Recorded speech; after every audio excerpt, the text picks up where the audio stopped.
Assalamualaikum warahmatullahi wabarakatuh. We are from Group 30. Want to present the group assignment entitled Malaysian couple jailed in Sweden for child abuse. Introduction. Intercultural communication includes aspect on one of which is how cultural values influence a person's behavior and how cultural values influence a person's confidence. Family is an example of variable that can be referred to as general knowledge about a cultural and that influence a person's choices about what to consider and how to act.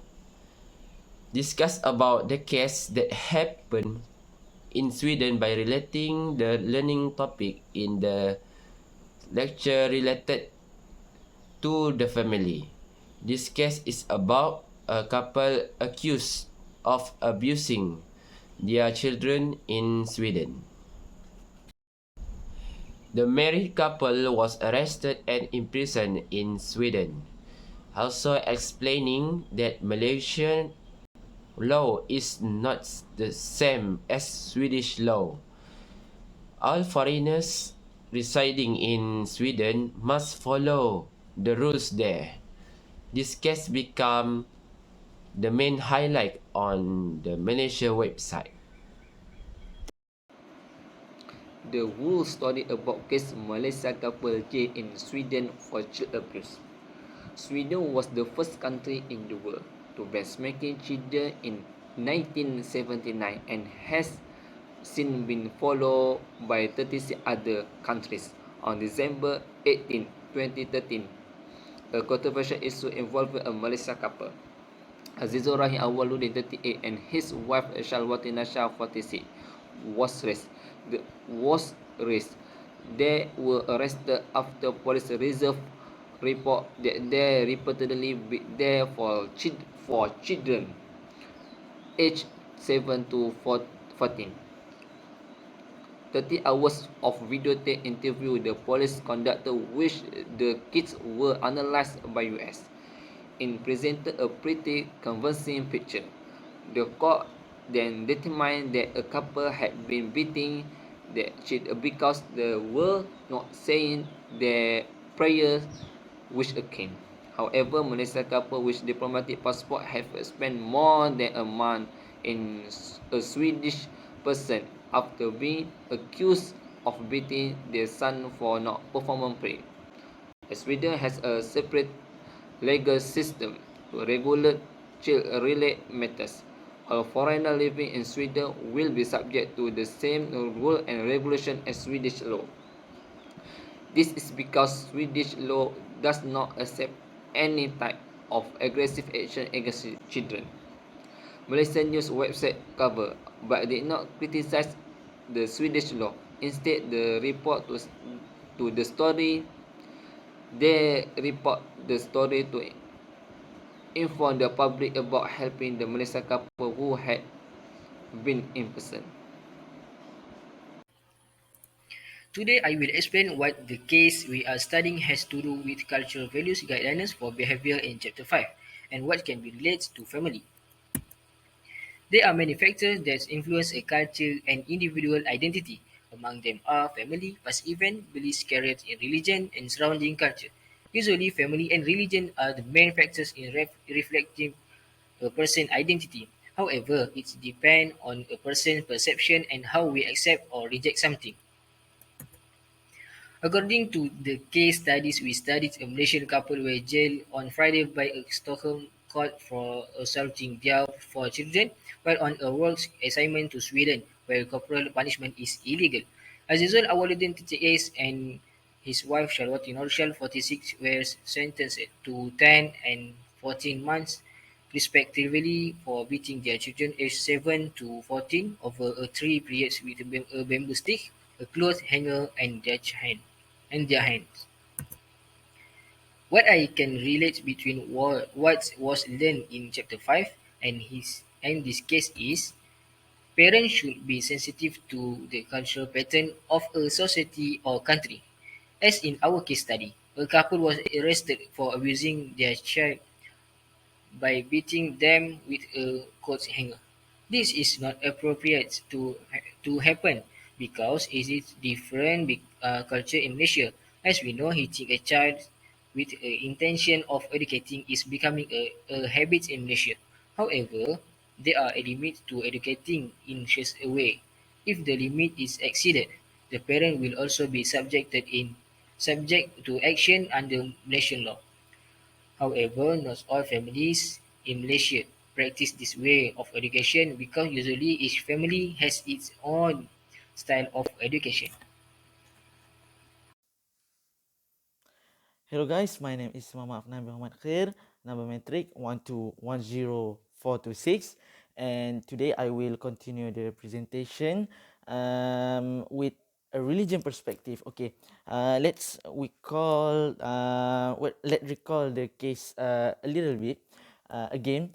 Okay, so this case is about one family in Sweden, a Malaysian family in Sweden who was arrested by Sweden police because the police is believed their parent is hitting their children, making some child abuse because their parent is because their child doesn't pray. Okay, so let's talk about this topic in religion perspective. So as we know, the family is Islam.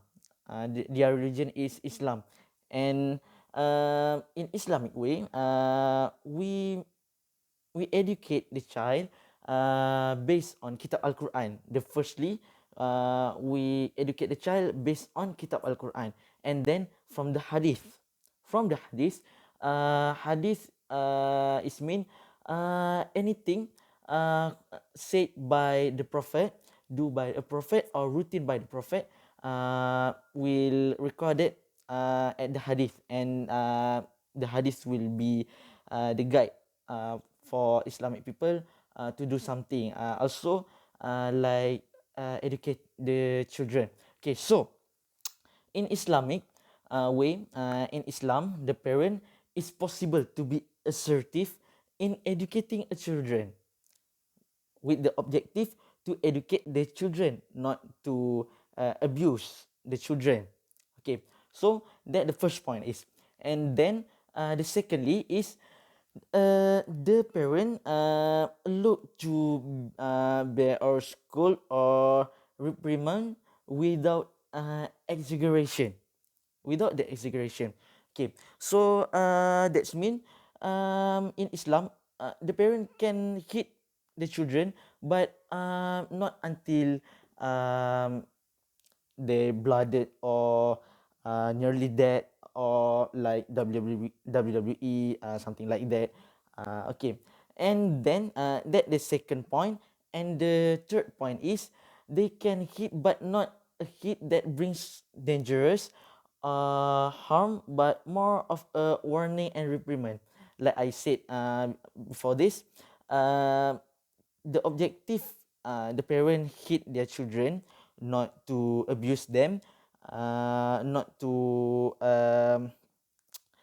release their tension by hitting their children, but to educate their children.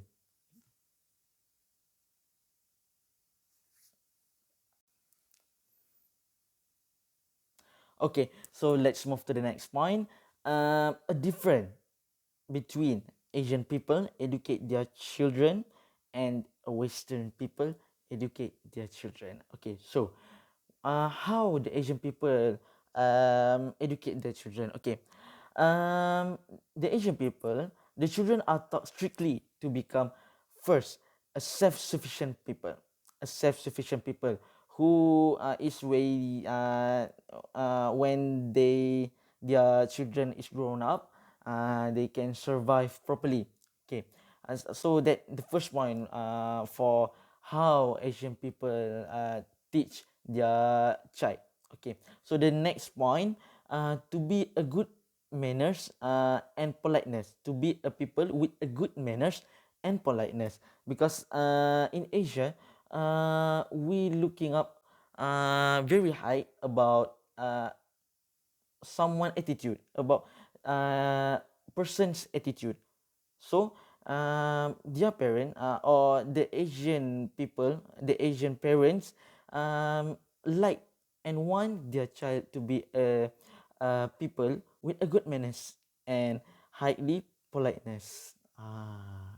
Okay, so let's move to the Western people. Okay, how a Western people or Western parent teach their child, how the Western child care.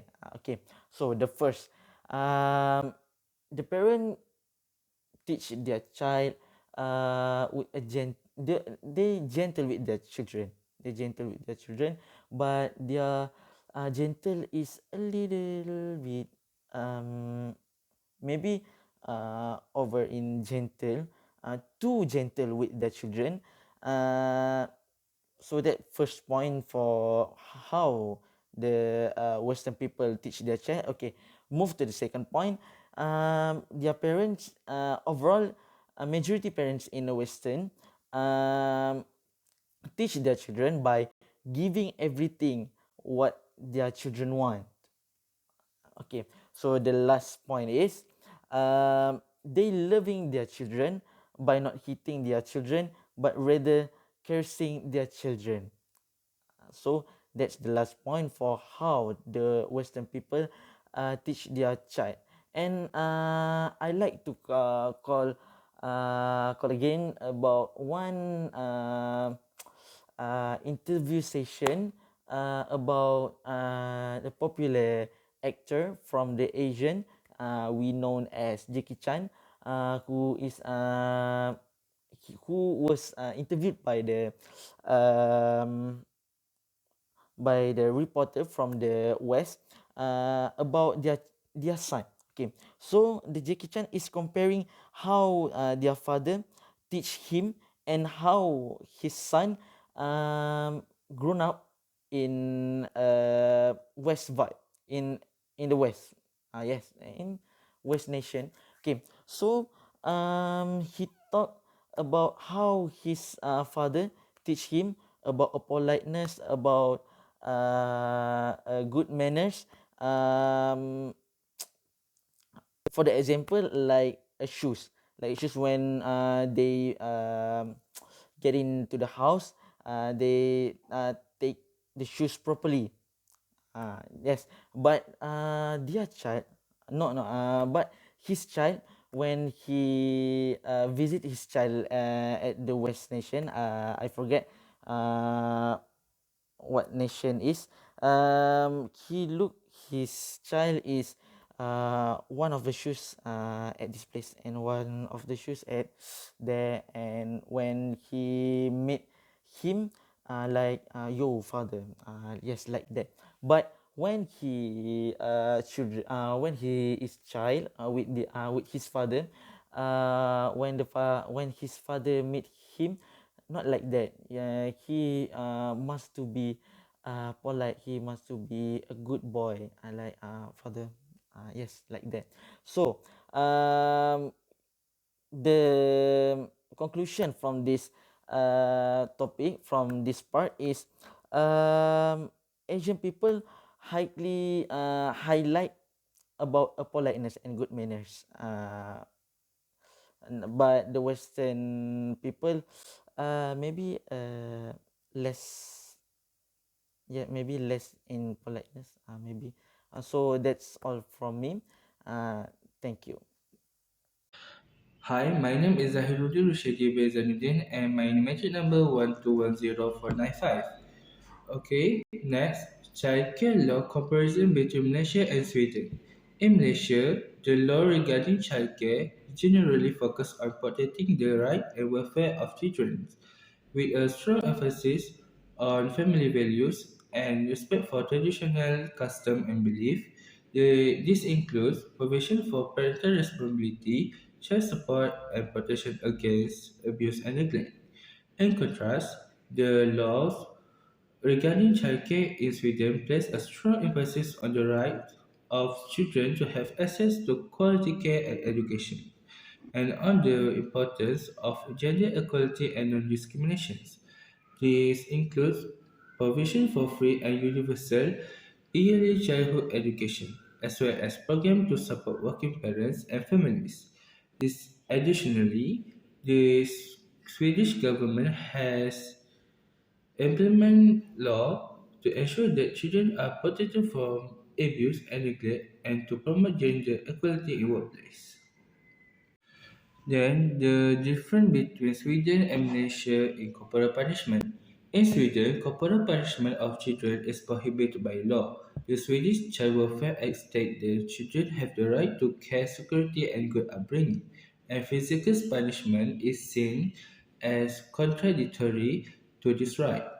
This law has been in place since 1979, and Sweden was the first country in the world to ban corporal punishment of children.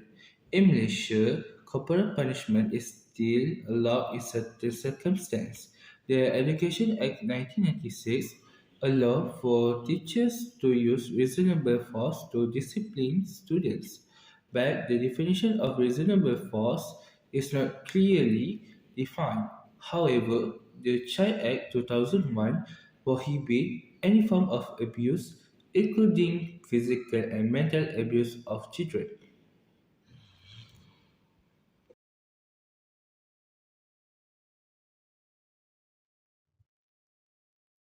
So we are going to the final part of this assignment is the conclusion.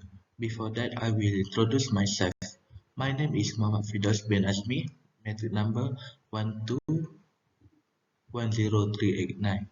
Today I will share with you the conclusion of this part in my and my friend assignment. So, however, extensive today through scientific studies must be implemented from the standpoint of the category of person who bear responsibility, the categorization and fact of the domestic violence case itself, as well as the administrative enforcement. Malaysia has taken another step forward for eradicating the sign of domestic abuse with the adoption of this required report. Child abuse is not something that can be dismissed and ignored without any effort to stop it. As a result, the Children Act 2001 was adopted, and it is also a manifestation of the Convention of the Rights of the Child with the Malaysian government revealed in the United Nations General Assembly in 1899. The Act concerning children. This law was enacted to protect and ensure that children's rights are protected as best as possible and prevent children from being mistreated by their family members, especially mistreatment through abuse. Authorities must always be responsible and always sensitive to the situation of abuse cases, whether domestically or abroad, to ensure that abuse cases do not happen again. I think that's all for me. Thank you for listening, and I hope you can get from my story. Thank you.